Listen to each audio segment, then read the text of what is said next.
Pada pertemuan kali ini, saya akan menjelaskan tentang metode bisection yang merupakan salah satu metode pencarian akar pada suatu fungsi fx.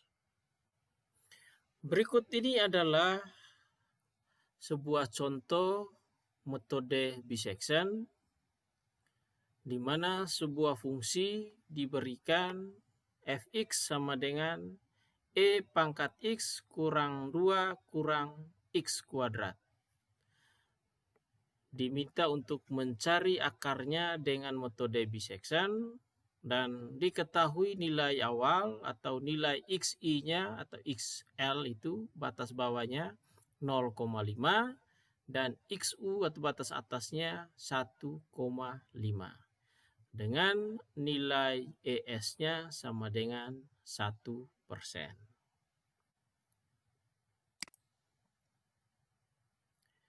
Sesuai dengan algoritma metode bisection, nilai XI-nya sudah ditentukan dari soal sebelumnya dan nilai XU-nya juga sudah.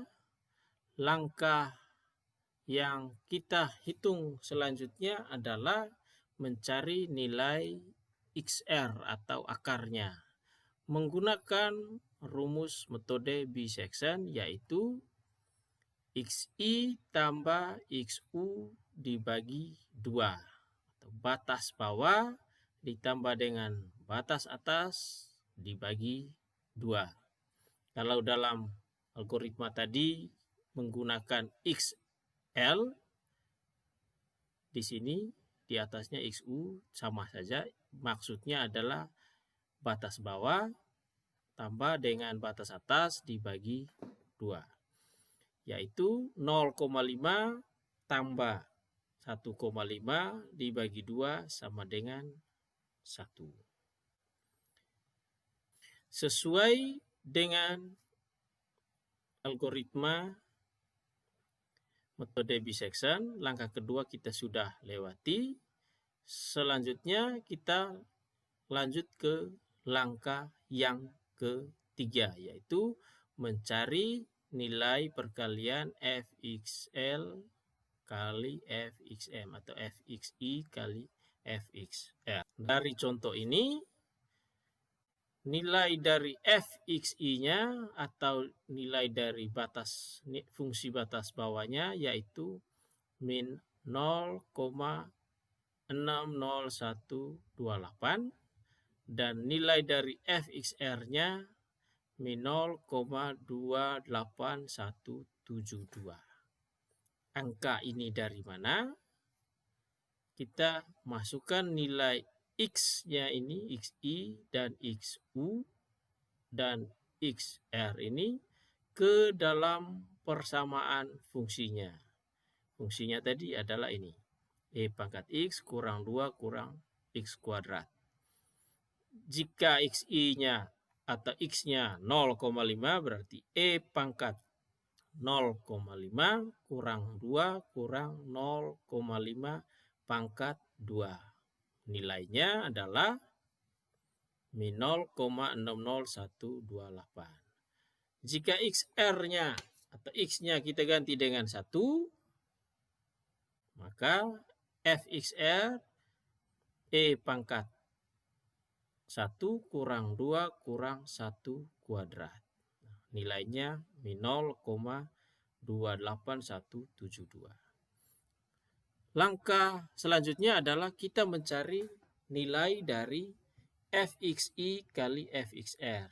Nilai dari fxi-nya adalah min 0,60128. Nilai dari fxr-nya adalah min 0,28172. Minus dikali dengan minus itu hasilnya plus. Karena plus berarti lebih besar dari 0.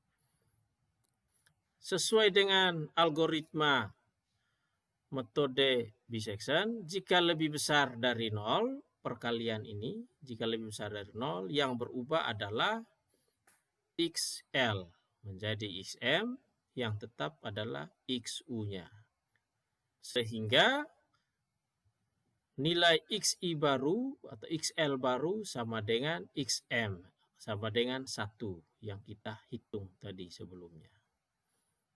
Sehingga proses perhitungan selanjutnya kita ulangi lagi mencari nilai akarnya, yaitu XI tambah XU dibagi 2. 1 tambah 1,5 dibagi 2 sama dengan 1,25.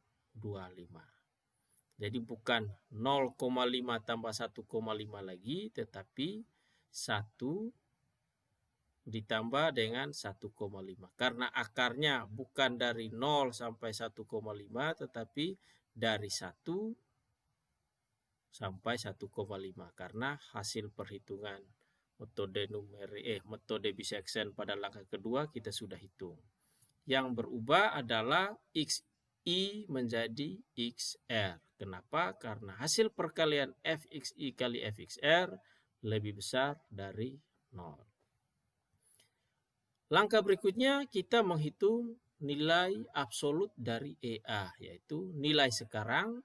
Nilai sekarang itu adalah 1,25 dikurangi nilai sebelumnya itu 1 yang ini, dibagi nilai sekarang, yaitu 1,25. Nilai absolutnya 1,25 kurang 1, hasilnya dibagi dengan 1,25.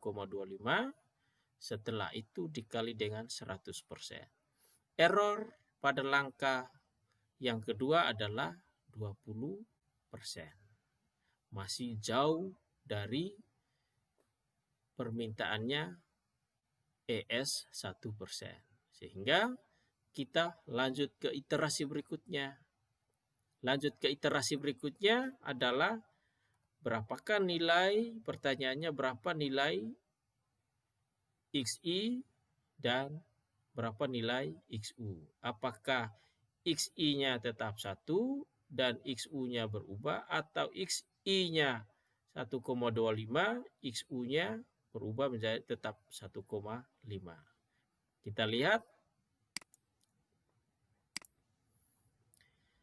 FXR 1,25 di titik 1,25 nilainya min 0,07216. Maka kita cek FXI kali FXR, yaitu min 0,28172 kali min 0,07216.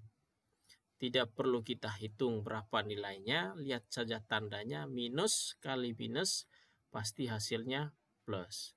Plus itu lebih besar dari 0. Karena lebih besar dari 0 sesuai dengan persyaratan algoritma metode bisection pada langkah ketiga, jika lebih besar dari 0, yang berubah adalah XI atau XL.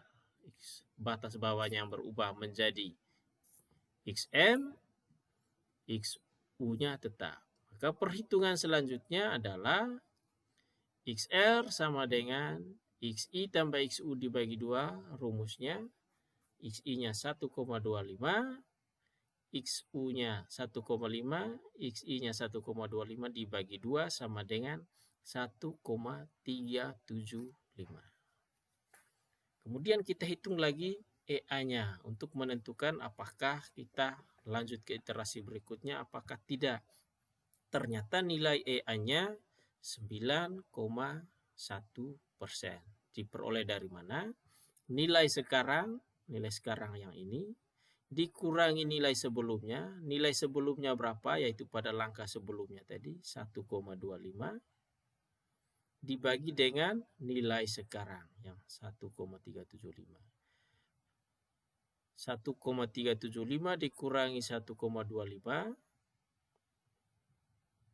hasilnya dibagi dengan 1,375 harga mutlak kali 100%. Kita lanjut ke iterasi berikutnya.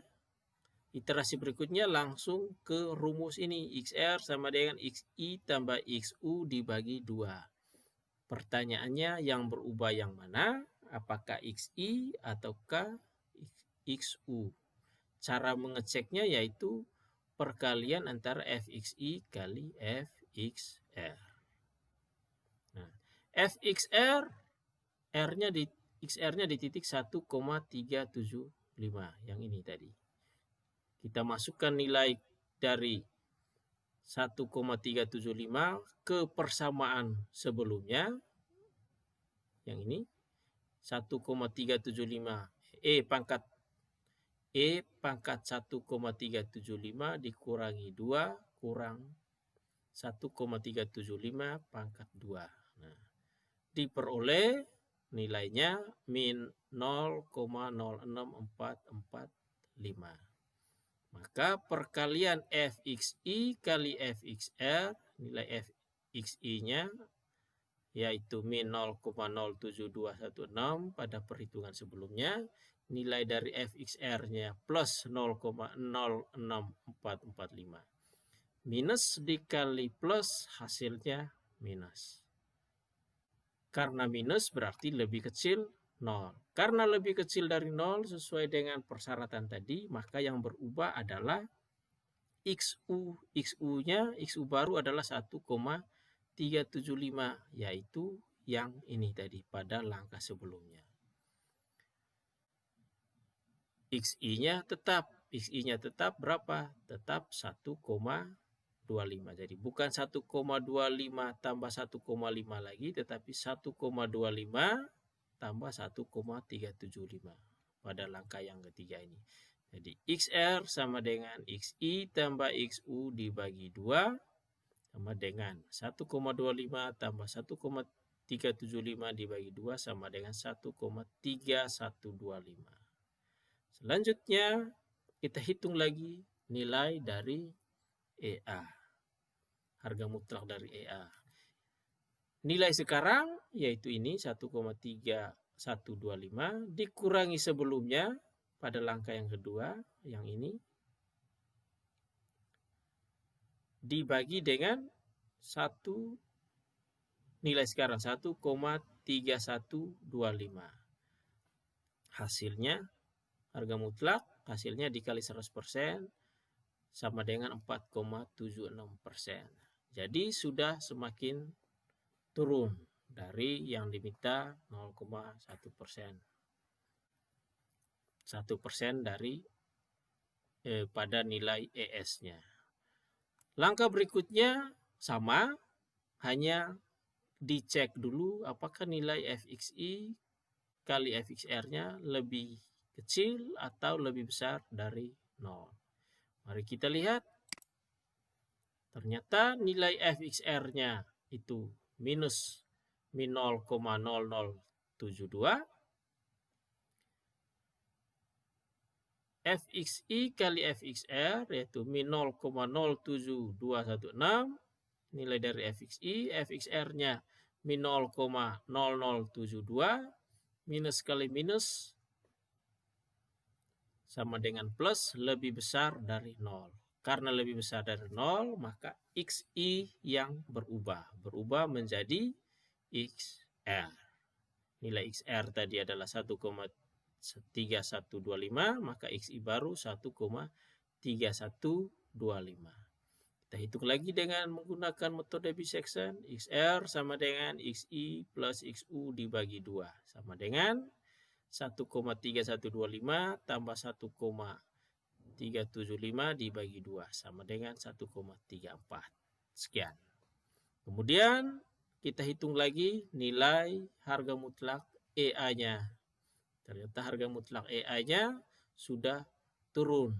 Yang sebelumnya 4,76%, sekarang sudah menjadi 2,3%. Rumusnya tadi nilai sekarang ini dikurangi dengan nilai sebelumnya pada langkah yang ketiga, yaitu 1,3125 dibagi dengan nilai sekarang. Harga mutlak dikali 100% sama dengan 2,3%. Langkah selanjutnya, langkah yang kelima, prosesnya sama. Cari dulu nilai fxr-nya. Setelah itu nilai fxi kali fxr dicek lebih besar atau lebih kecil 0.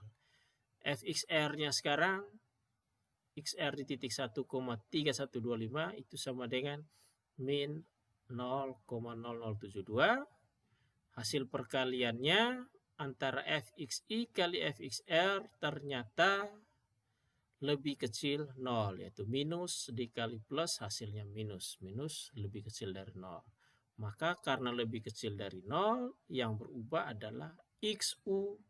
XU baru menjadi 1,34375 yang sebelumnya ini tadi. Pada langkah yang keempat, yang sekarang pada langkah yang kelima ini, XU yang berubah, XI-nya tetap. 1,3125 tambah 1,34375, hasil penjumlahannya dibagi 2, dapatnya ini 1,328125. Langkah selanjutnya adalah menghitung lagi nilai EA. Nilai EA kita hitung lagi nilai sekarang yang ini dikurangi nilai sebelumnya 1,3475 pada langkah yang ke-5, yang keempat, kemudian dibagi dengan langkah yang kelima yang sekarang. Harga mutlak ini, proses ini dikali dengan 100%. Sudah semakin turun nilai EA harga mutlaknya, yaitu 1,176. Selanjutnya kita masih lanjutkan pada iterasi berikutnya. Kenapa? Karena nilai ES yang diminta adalah 1%. Kita akan berhenti jika nilai EA mutlaknya itu lebih kecil dari ES. Lebih kecil dari 1%. Sesuai dengan persyaratan metode bisection yang ini.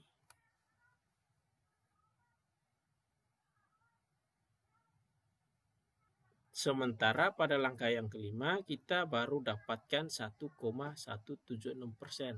Masih lebih besar dari ES yang diminta, yaitu 1%. Untuk itu kita lanjut lagi proses ini, menghitung lagi nilai XR-nya. Sebelum kita menghitung, kita cek dulu nilai Fxi kali Fxr. Lebih besar atau lebih kecil dari 0 untuk menentukan nilai Xi yang baru atau XU yang baru. Maka pada langkah yang ke-6, kita hitung dulu nilai Fxr-nya sebesar 0,010. Fxi kali Fxr sama dengan minus 0,0072 kali 0,010. Ternyata minus kali plus hasilnya minus berarti lebih kecil 0. Karena lebih kecil, XU-nya yang berubah menjadi 1,328125, XL-nya tetap. Maka XR hasilnya sama dengan 1,3125 plus 1,328125 dibagi 2, hasilnya 1,3203. Kita hitung lagi nilai EA, nilai sekarang 1,3203 dikurangi nilai sebelumnya, yang ini adalah 1,32128, yaitu pada langkah yang ke-5 tadi, yang ini. Yang sekarang kurang sebelumnya dibagi sekarang. Nilai sekarang kurang nilai sebelumnya dibagi dengan nilai sekarang. Dalam bentuk harga mutlak dikali 100%. Hasilnya adalah 0,59%. Ternyata pada langkah yang ke-6, iterasi yang ke-6 ini, ke-7, ke-6, nilainya lebih kecil dari ES. Nilai EA maksudnya, harga mutlak EA lebih kecil dari ES. Nah, secara ringkas hasilnya iterasi pertama XR-nya atau akarnya sama dengan 1, nilai EA-nya belum ada. Kenapa belum ada? Karena baru diperoleh nilai XR-nya yang sebelumnya tidak ada. Ini yang pertama kali.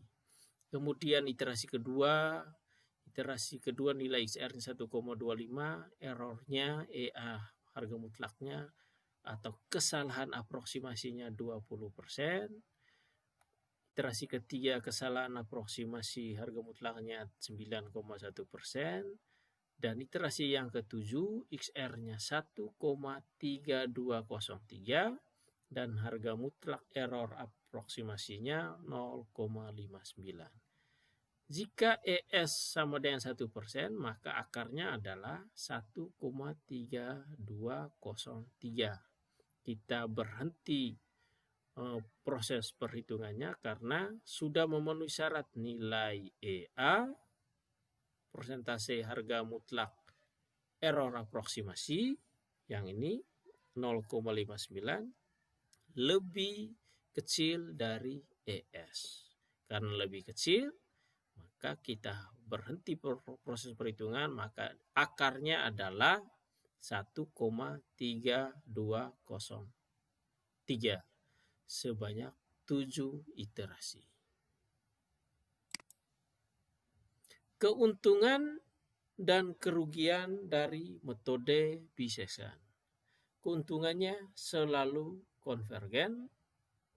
Yang kedua, bracket root akan dibelah dua dengan setiap iterasi dan pasti dijamin akan dibagi dua, dibagi dua, dibagi dua lagi, dibagi dua lagi sampai pada akhirnya, sampai pada akarnya. Jadi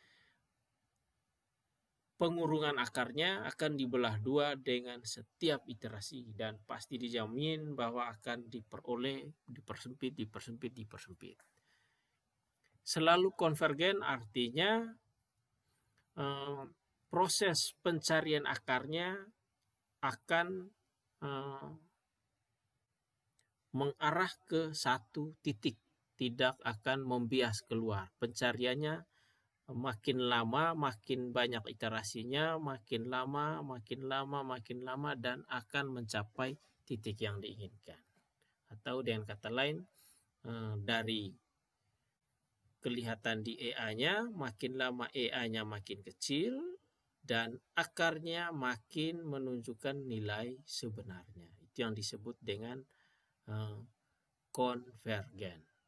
Jadi tidak kelihatan setelah iterasi keempat misalnya, setelah EA-nya 4,76%, iterasi kelima harga mutlak EA-nya dia naik lagi. Tidak. Tapi dia tetap turun dan XR-nya makin lama makin mendekati nilai sebenarnya. Itu keuntungan dari metode bisection. Kekurangannya, konvergensinya yang lambat. Maksudnya apa?